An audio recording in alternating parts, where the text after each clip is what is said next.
புரட்சித் தலைவர் எம்ஜிஆர் அவர்கள் தான் முதலமைச்சராக பொறுப்பேற்று நிறைவேற்றிய பல திட்டங்களுள் மகத்தான திட்டமாக போற்றப்படுவது ஏழை குழந்தைகளுக்கான சத்துணவு திட்டம்.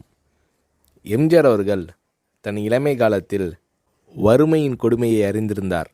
எனவே தான் முதலமைச்சரான பின் பள்ளி குழந்தைகளின் ஆரோக்கியத்தை பற்றி எம்ஜிஆர் அவர்கள் பெரிதும் அக்கறை காட்டினார்.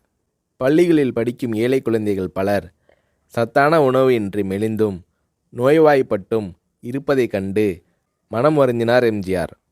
ஏற்கனவே தமிழக பள்ளிகளில் பெருந்தலைவர் காமராஜர் ஆட்சி காலத்தில் தொடங்கப்பட்ட மதிய உணவு திட்டம் நடைபெற்று கொண்டிருந்தது.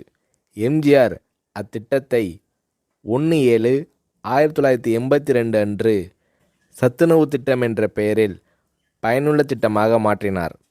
எம்ஜிஆர் அவர்கள் சத்துணவு திட்டத்திற்காக 100 கோடி ரூபாயை ஒதுக்கீடு செய்தார்.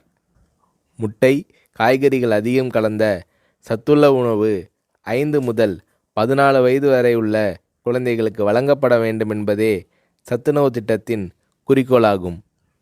இந்திய பொருளாதார முன்னேற்றம், தொழில் முன்னேற்றம் என்பதை விட இன்றைய குழந்தைகளின் பசியும் ஆரோக்கியமும் அவசியம் என்பதை உணர்ந்தே சத்துணவு திட்டத்தை நான் அறிமுகப்படுத்தினேன் என்று சத்துணவு திட்டம் பற்றி எளிமையாக விளக்கமளித்தார் எம்ஜிஆர்.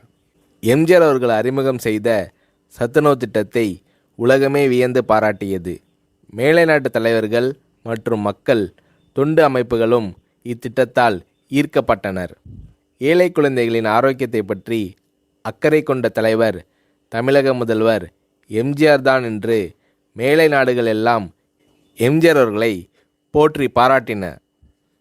எம்ஜிஆர் அவர்கள் தான் முதலமைச்சராக பதவி வகித்த போது தீட்டிய நல்ல பல திட்டங்களால் எம்ஜிஆர் அவர்களை புரட்சித் தலைவர் என்று மக்கள் பாராட்டத் தொடங்கினர்.